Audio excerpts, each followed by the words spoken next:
So hello guys, welcome to our channel और welcome back to our channel. तो ये video है part 2 of neutralisation curve. पहली वाली वीडियो जो इससे पहले वाली है, जो मैंने इससे पहले अपलोड करी है, उस वाली वीडियो में उसका पार्ट 1 है। ये वाली वीडियो है पार्ट 2। तो इस वाली वीडियो में पुरानी वाली वीडियो में हम लोग स्ट्रॉन्ग एसिड और स्ट्रॉन्ग बेस कवर कर चुके थे और वीक एसिड और स्ट्रॉन्ग बेस कवर कर चुके थे। अब ये पार्ट 2 है, तो इसमें वीडियो में हम ये दोनों पार्ट्स कवर करेंगे। तो अगर आपने पुरानी वाली वीडियो नहीं देखी तो मेरी रिक्वेस्ट है कि आप उसे देख लीजिए, क्योंकि मैंने उस पर पूरी तरह से समझाया है कि पार्ट 1 की NaOH की न्यूट्रलाइजेशन कर्व होता क्या है, हम लोग क्यों करते हैं और कर्व क्यों ऐसा मीन्स ऐसा क्यों बनता है, ये ऐसा क्यों बनता है, ये सब बातें हम लोग पिछली वीडियो में कर चुके हैं। तो ये वाली वीडियो में हम लोग इसके आगे प्रोसीड करेंगे। और अगर आपने पुराने वीडियो नहीं देखी होगी तो आपको शायद ये वाली वीडियो समझ में ना आए, तो प्लीज़ मेरी रिक्वेस्ट है कि आप पहले वो वाली वीडियो देख लीजिएगा, फिर इस वीडियो में आइए और फिर इसको देखिए ताकि आपको समझ में आ पाए। तो हम लोग बिना किसी देरी के शुरू करते हैं अपना नेक्स्ट टॉपिक। वो है हमारा थर्ड टॉपिक कि strong acid versus weak base. Means अब हम लोगों ने क्या लिया है, एक एसिड है वो बहुत स्ट्रॉन्ग लिया है और एक बेस लिया है वो बहुत वीक लिया है। अब स्ट्रॉन्ग एसिड के लिए हमारे पास सबसे अच्छा एग्जांपल क्या है, HCl काफ़ी ज़्यादा हद तक स्ट्रॉन्ग एसिड होता है। और वीक बेस के लिए, अब दोस्तों वीक बेस के लिए हम लोगों ने ये जो मॉलिक्यूल लिया है वो है NH4OH। ये हम लोगों ने एक वीक बेस लिया। तो ये हो गया आपका स्ट्रॉन्ग एसिड HCl और ये हो गया आपका वीक बेस NH4OH। तो हम लोग इसकी रिएक्शन करेंगे तो कैसे होगी, इसकी रिएक्शन कुछ इस तरह से होगी, NH4Cl प्लस वाटर, ये इसका सॉल्ट बनेगा NH4Cl प्लस वाटर। तो ये हो गई इसकी न्यूट्रलाइजेशन रिएक्शन। ठीक है, अब हम लोग इसे ग्राफ देखते हैं कि जब हम लोगों ने इसको लेबोरेटरी में किया, मीन्स हम लोगों ने जब HCl और NH4OH को मिलाया, जब हम लोगों ने इसका डेटा जब इसको स्टडी किया तो हम लोगों को कैसा कर्व मिला। तो पहले मैं वो कर्व बना देता हूँ, फिर बताता हूँ कि कैसे हुआ है।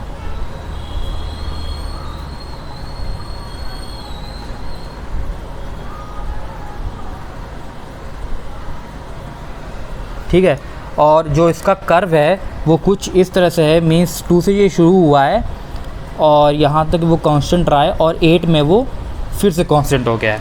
तो दोस्तों ये है, मैंने पिछले वाली वीडियो में बताया था, ये है आपका pH और ये है आपका ml ऑफ, मतलब कि आप लोगों ने कितना NH4 डालना है। तो आपको पास एक कंटेनर है जिसमें आपके पास HCl भरा है, ये आपका कंटेनर है और यहाँ पे आपका HCl भरा हुआ है।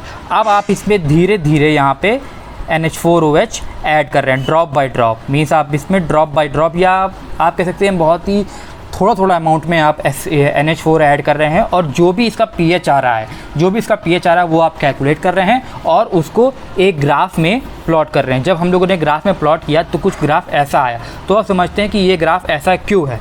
तो आप देखिए HCl क्या है, HCl हमारा एक बहुत ही स्ट्रॉन्ग एसिड है और जो NH4OH है वो बहुत ही वीक है। अब देखिए दोस्तों, ध्यान से देखिए, अगर यहाँ पे अगर एक पैरेलल लीजिए कि अगर मैंने यहाँ पे दो हट्टे कट्टे आदमी खड़े कर दिए, मैंने 2 हट्टे कट्टे आदमी खड़े कर दिए। अब मैंने उधर 4 पतले दुबले आदमी हैं उनको भेजा, यहाँ पे मेरे 2 हट्टे कट्टे आदमी, बहुत इसमें ताकत है, लेकिन इनको हमने भेजा 4 पतले एक कमज़ोर आदमी को भेजा। अब ये 4 आदमी जाके इन 2 आदमी को मार पाएंगे, है ना, क्योंकि ये कमज़ोर हैं तो यहाँ पे ज़्यादा अमाउंट लगेगी, तो 4 आदमी जाके 2 आदमी को मार पाएंगे, है ना। अगर मैं यहाँ पे 2 आदमी भेजूँ तो ये 2 कमज़ोर आदमी 2 स्ट्रॉन्ग आदमी को नहीं मार पाएंगे। लेकिन यहाँ पे अगर मैं 4 दे दूँ, 4 पतले वाले आदमी, तो ये 4 पतले आदमी 2 पतले आदमी को मारेंगे बहुत ही मुश्किल से। तो बात यही है कि NH4OH बहुत ही वीक है और भाई HCl है वो बहुत स्ट्रॉन्ग है। तो आप देखिए, ये हैं आपके HCl के मॉलिक्यूल्स, ये है आपके HCl के कुछ मॉलिक्यूल्स। अब देखिए, मैंने यहाँ समझ लीजिए 3 NH4OH के मॉलिक्यूल्स दिए, मैंने यहाँ 3 NH4 के मॉलिक्यूल्स दिए। अब ये बेचारा वीक है, ये भी तो बेचारा कमज़ोर है और स्ट्रॉन्ग HCl तो बहुत ही स्ट्रॉन्ग है। तो बेचारे ये तीन कहीं एक को मार पाएंगे, तीन मॉलिक्यूल करीब एक को मार पाएंगे, है ना। फिर मैंने 3 मॉलिक्यूल दिए, अब ये 3 मॉलिक्यूल भी क्या करेंगे, ये 3 मॉलिक्यूल भी करीब बेचारे एक ही HCl के मॉलिक्यूल को मार पाएंगे। तो बात यही हो रही है कि जैसे जैसे मैं यहाँ पे NH4 ऐड करता जा रहा हूँ, ये क्या कर रहा है, वो खाली थोड़ा थोड़ा मतलब कि एक ही HCl के मॉलिक्यूल को मार पा रहा है। तो इसीलिए जैसे जैसे हम लोगों ने यहाँ पे NH4 ऐड करते जा रहे हैं, जो HCl बहुत ही स्ट्रॉन्ग है, वो बहुत ही हट्टा कट्टा है, और जो NH4OH है वो बहुत ही दुबला पतला है। तो ये धीरे धीरे धीरे धीरे इसको HCl को मारेगा। तो इसलिए जो pH है वो काफ़ी देर तक, काफ़ी टाइम तक कांस्टेंट रहेगा। ये देखिए यहाँ पे काफ़ी, ये जो आप देखें तो ये इस टाइम पीरियड तक, ये जो टाइम पीरियड है काफ़ी कांस्टेंट रहा है। क्यों? क्योंकि भाई NH4OH तो हम डाल रहे हैं, इसमें तो कोई गिला शिकवा नहीं। लेकिन क्या हम लोग देख रहे हैं कि भाई बहुत सारे मॉलिक्यूल NH4OH के सिर्फ कुछ ही HCl के मॉलिक्यूल को मार पा रहे हैं। अब अगर दोस्तों सोचिए कि मैंने और डाले, मैंने कितने सारे NH4 में डाल दिए, फिर जाके ये एक को मार पा रहा है। तो आप देख सकते हैं कि अभी भी काफ़ी HCl बचे हैं। हम लोगों ने NH4OH तो खूब सारा डाल दिया, खूब सारा डाला है, लेकिन अभी भी देखिए देखो तो HCl अभी भी बचा हुआ है। क्यों? क्योंकि NH4OH एक वीक है और HCl बहुत स्ट्रॉन्ग है। तो इसीलिए हम लोग NH4OH डालते रहेंगे, लेकिन काफ़ी लंबे समय तक जो हमारा pH है वो कांस्टेंट रहेगा। क्यों? क्योंकि भाई HCl तो बहुत स्ट्रॉन्ग है और HCl तो अपना pH मेंटेन करेगा। HCl का pH क्या होता है? 2 होता है। HCl बहुत ही स्ट्रॉन्ग एसिड है और उसका pH क्या होता है? 2 होता है। तो ये HCl तो अपना pH मेंटेन करके रखेगा, चाहे मैं इसमें जितने भी NaOH डाल दूँ, ये अपना जो pH है HCl वो मेंटेन करके रखेगा। तो इसीलिए यहाँ पे काफ़ी देर तक कांस्टेंट लाइन है। लेकिन दोस्तों एक समय आएगा, मैंने बहुत सारे NH4OH को एक समय देके मैंने बहुत सारे डाल दिए। अब मैंने इतने सारे ये डाल दिए कि NH4OH ने सारे HCl को काट दिया। मैंने बहुत सारा NaOH डाल दिया। भले NH4 वीक है, लेकिन मैंने इतना ज़्यादा NH4 डाला कि HCl को इसने पूरी तरह से न्यूट्रलाइज़ कर दिया। अब देखिए दोस्तों बात क्या होगी। अब तो HCl तो हमारा पूरी तरीके से ख़त्म हो चुका है। HCl तो अपना पूरी तरह से ख़त्म है ना, HCl पूरी तरह से ख़त्म। अगर मैं और NH4OH डालूँ, अगर मैं और NH4OH डालूँ तो यहाँ पे जो इस वाले कंटेनर में NH4OH की कंसंट्रेशन वो बढ़ने लगेगी।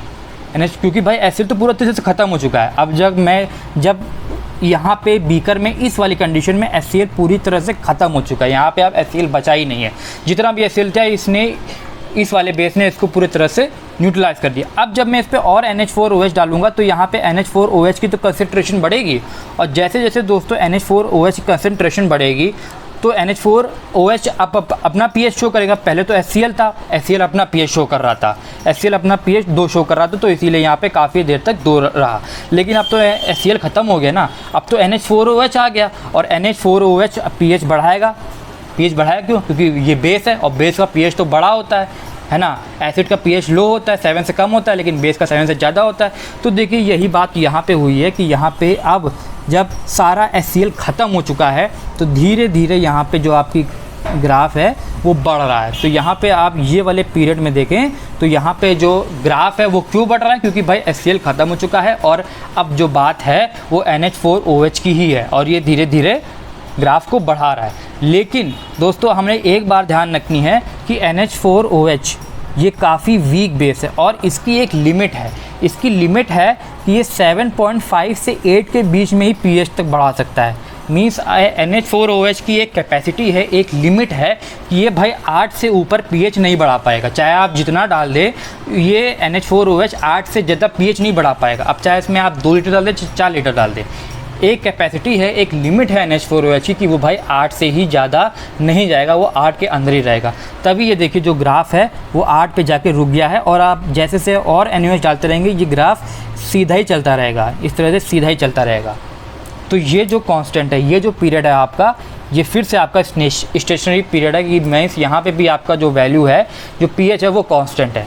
तो सिंपल सी बात है दोस्तों, पहले जब हम लोगों ने HCl था खूब सारा, HCl काफ़ी स्ट्रॉन्ग बेस वो एसिड था, तो जब हम लोग NH4OH डाल रहे थे तो NH4OH तो वीक है, तो भाई ये बहुत धीरे धीरे HCl को न्यूट्रलाइज़ कर रहा था। तो काफ़ी देर तक यहाँ पे जो हमारा ग्राफ है वो स्टेशनरी रहा। लेकिन एक समय आएगा कि HCl पूरा ख़त्म हो जाएगा और NH4OH की कंसंट्रेशन बढ़ने लगेगी।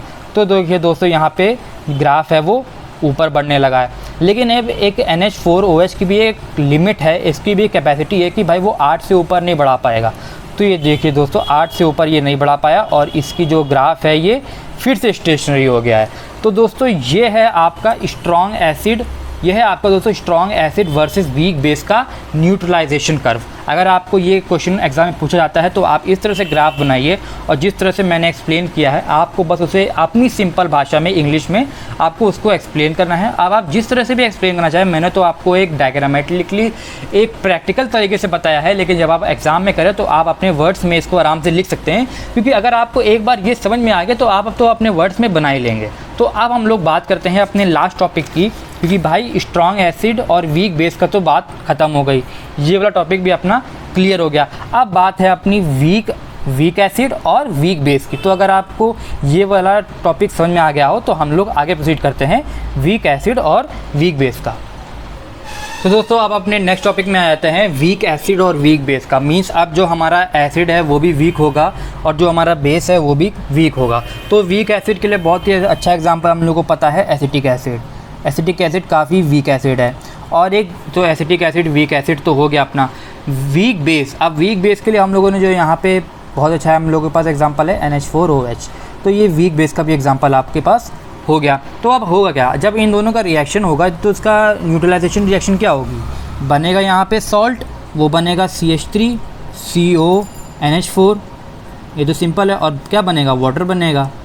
तो ये आपकी हो गई न्यूट्रलाइजेशन रिएक्शन। जब हम लोगों ने एक weak acid means acetic acid और वीक बेस NH4OH को लिया तो हम लोगों ने जो इसकी रिएक्शन करवाई वो कुछ ऐसे बनी। लेकिन दोस्तों जो हम लोगों ने इसको लेबोरेटरी में किया, जब हम लोगों ने इसको लैब में किया और जब इसका ग्राफ प्लॉट किया, तो जब हम लोगों ने इसका ग्राफ प्लॉट किया तो ग्राफ कुछ इस तरह से आया।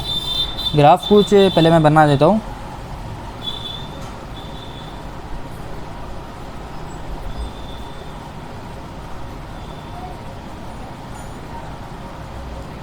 तो दोस्तों ये है आपका pH और ये है आपका ml ऑफ जितना आपने वीक बेस डाला है। तो इसका ग्राफ कुछ इस तरह से आता है। पहले ये 2 में रहता है, फिर धीरे धीरे काफ़ी कम समय के लिए ये कांस्टेंट रहता है और फिर जाके ये 8 में जाके रुक जाता है। तो इस तरह से इससे कुछ ग्राफ होता है। तो समझते हैं कि कैसे, क्यों ऐसा इसका ग्राफ है। तो आपके पास एक कंटेनर था जिस पे आपने डाल रखा था CH3COH, मीन्स यहाँ पे आपने एसिटिक एसिड डाल रखा था। अब आप इसमें धीरे धीरे NH4OH डालते गए। अब देखिए NH4OH और एसिटिक एसिड की बात करते हैं। तो एसिटिक एसिड काफ़ी वीक एसिड है, काफ़ी वीक मीन्स कमज़ोर है। और NH4OH क्या है, ये भी काफ़ी वीक बेस है। अब देखिए प्रैक्टिकली समझिए, अगर एक वीक आदमी है, एक बहुत ही कमज़ोर आदमी, मैंने एक बहुत ही कमज़ोर आदमी लिया और उसको मारने के लिए मैंने एक दूसरा कमज़ोर आदमी दिया, तो आप ध्यान दीजिए कि ये कमज़ोर आदमी इस कमज़ोर आदमी को अच्छी तरह से मार देगा ना, कोई दिक्कत नहीं है, क्योंकि भाई ये भी कमज़ोर है, ये भी कमज़ोर है। कमज़ोर आदमी तो कमज़ोर को आदमी आराम से मार ही देगा। बात तब फंसती है जब ये आदमी स्ट्रॉन्ग हो और ये वीक हो, तब तो बात फंसती है। लेकिन अब जब ये भी कमज़ोर है और ये भी कमज़ोर, तो आराम से मार देगा। अगर यहाँ पे 2 कमज़ोर आदमी, तो मैंने यहाँ पे 2 कमज़ोर आदमी भेज दिए इसको मारने के लिए, ये 2 कमज़ोर मार देगा। अगर 4 कमज़ोर आदमी, तो मैंने भेज दिए 4 कमज़ोर आदमी, वो इनको मार देंगे। इसमें तो कोई मतलब कि कोई भी गिला शिकवा नहीं है, कि इसमें कोई कंफ्यूजन नहीं है कि भाई कमज़ोर आदमी तो कमज़ोर आदमी को मार ही लेगा। तो ये थे एसिटिक एसिड, ये खूब सारे मॉलिक्यूल थे एसिटिक एसिड के, इस तरह से खूब सारे मॉलिक्यूल थे एसिटिक एसिड के। अब मैंने इसमें drop by drop 2 molecule NH4OH डाले। 2 मॉलिक्यूल में जैसे मैंने NH4OH डाले तो ये भी भाई कमज़ोर, ये भी कमज़ोर, 2 ने 2 को मार दिया, 2 ने 2 को मार दिया आराम से, 2 ने 2 को मार दिया। फिर मैंने 2 मॉलिक्यूल डाले, 2 ने फिर ये 2 मॉलिक्यूल को मार दिया। तो आप देखिए कि जिस तरह से मैं ऐड करता जा रहा हूँ NH4OH, तो एसिटिक एसिड कम हो रहा है। लेकिन आप ध्यान दीजिए कि अभी भी एसिटिक एसिड बचा है। अभी मैं 2 और मॉलिक्यूल एसिटिक एसिड वो NH4OH के डाल दूँ तो ये 2 और को मार देगा। लेकिन आप अभी भी देखिए कि यहाँ पे एसिटिक एसिड बचा हुआ है, अभी भी एसिटिक एसिड बचा हुआ। और एसिटिक एसिड जब बचा हुआ है तो ये अपना pH शो करेगा।